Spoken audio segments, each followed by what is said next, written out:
Assalamualaikum warahmatullahi wabarakatuh. Tepangkeun wastapun Helen Nuraini. Di dieu abdi bade ngaresensi buku anu judulna Budak Teuneuh. Sempalan kahiji nyaeta Jadi Yatim. Pangarang Samsudi. Pamedal Kiblat Buku Utama. Tahun medal citakan kagenep Januari 2020. Kandel buku 50 genep kaca. Sinopsis caritana nyaeta saorang budak yatim si Warji ngaranna. Manehna umur kurang leuwih 11 tahun.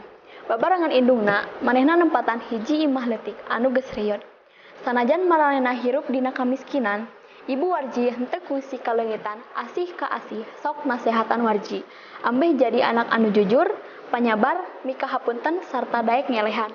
Cocoba anu kaalaman, kudu dising harepan Warji kalayan tabah.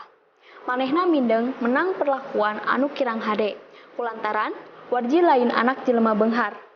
Warji sok dipoyokan teu dibaturan. Malahan mindeng diheureyan ku barudak sejen nu diogo ku kolotna, kawas si Begu sarta si Utun. Dina hiji sabot, Warji bisa nulungan Asep Onon, anak lurah anu tikus ruk dina hiji sumur garing.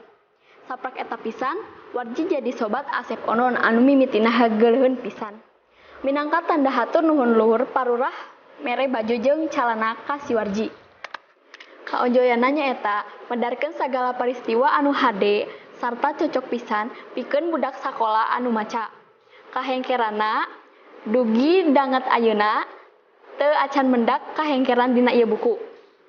Kacindekanna nyaeta mun urang boga kekurangan ulah ngajadikeun kekurangan eta panghalang hirup urang, tapi kudu mampu ngajadikeun eta motivasi.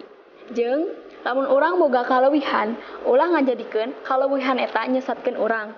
Harepana sing bisa dijadikeun enteung kangge kahirupan urang sapopoe.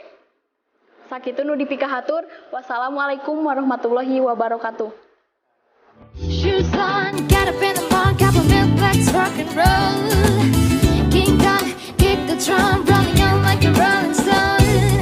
Sing song when I'm walking home, jump up to the top of the road.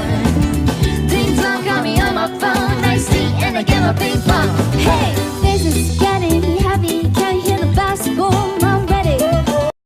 Harepana sing bisa dijadikeun enteung kangge kahirupan sareng budak sakola sapopoe. Kitu. Apa?